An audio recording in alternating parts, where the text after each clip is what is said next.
In this video, you will learn to describe security mechanisms and what they include. Dive into security mechanisms for enterprise security. So Stallings tells us that security mechanisms are defined as the combination of hardware, software, and processes that enhance IT security. Once again, so we talked about the principle of the security enforcement point. This is a technical implementation of a security policy. The security policy is derived from the business policy. So the business policy describes what we're going to do, not how we're going to do it. The security policy describes how we're going to do it, and the security enforcement point or the security mechanisms are the technical implementation of that security policy. So that point is taken up with the second bullet point, right?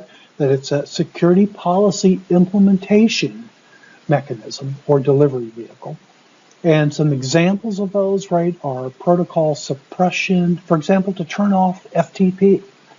That a security policy would be no FTPs allowed. The business policy, no unauthorized large-scale data movements. So the security enforcement point would be to disable FTP. There's another example about the identification and authentication. We've talked about the three aspects of identification, of access control. Identification, authentication, authorization. Those are all services that are going to be employed. And once again, we talked about how security services are the tools for security enforcement. Pulling out of X.800, Stallings gives us a number of examples of security mechanisms. So cryptography, digital signatures, access controls, you can read the list. These are actual, like I said, once again, security enforcement points. And at the top end, just above each one of these security mechanisms is a controlling security policy. And once again, the security policy is a technical policy that is derived from a logical business policy. So that's the food chain. So business policies, security enforcement points, or security mechanism. So you'll see that list that goes in. Those are referred to as specific services. There are ones that transcend specific policies. Those are trusted functionality, right? How do we trust our internal users, our privileged users, right? Two classes of users. We have general users, privileged users. General users, that's you and me. Privileged users are somebody who can change a security policy. That's the difference between the two. And privileged users should have a lot of attention on their good behavior.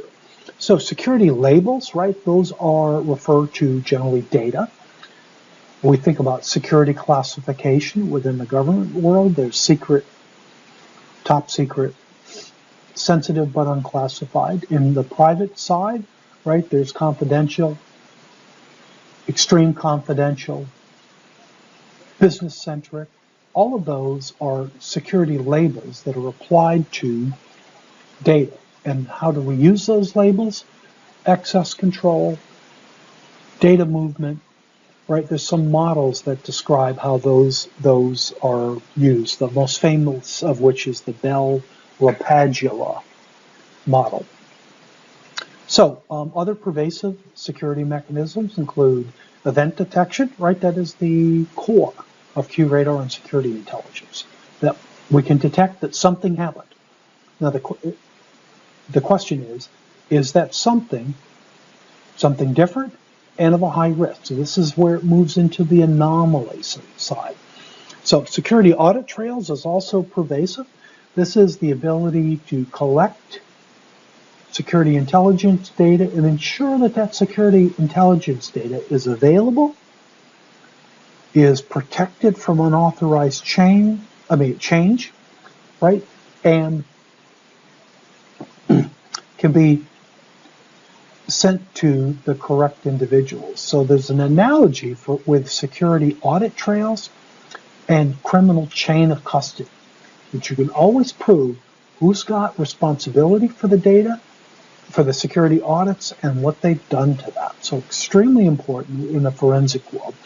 And then recovery is recovery and backup, which affects how we react or our response to a security event. So once again, we see some analogies between this and the NIST security model and the IBM security framework described in Module 1. Here on slide 15, we see an example of some security mechanisms or some security enforcement points. This is looking primarily at the access control policies. We see those security enforcement mechanisms implemented initially in the DMZ between the two firewalls.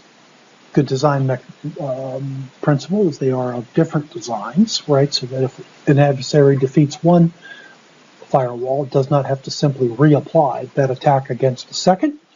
We see credential management in the security domain, and within the security management, being able to acquire events, manage credentials, which those credentials consist of roles, permissions, and identities.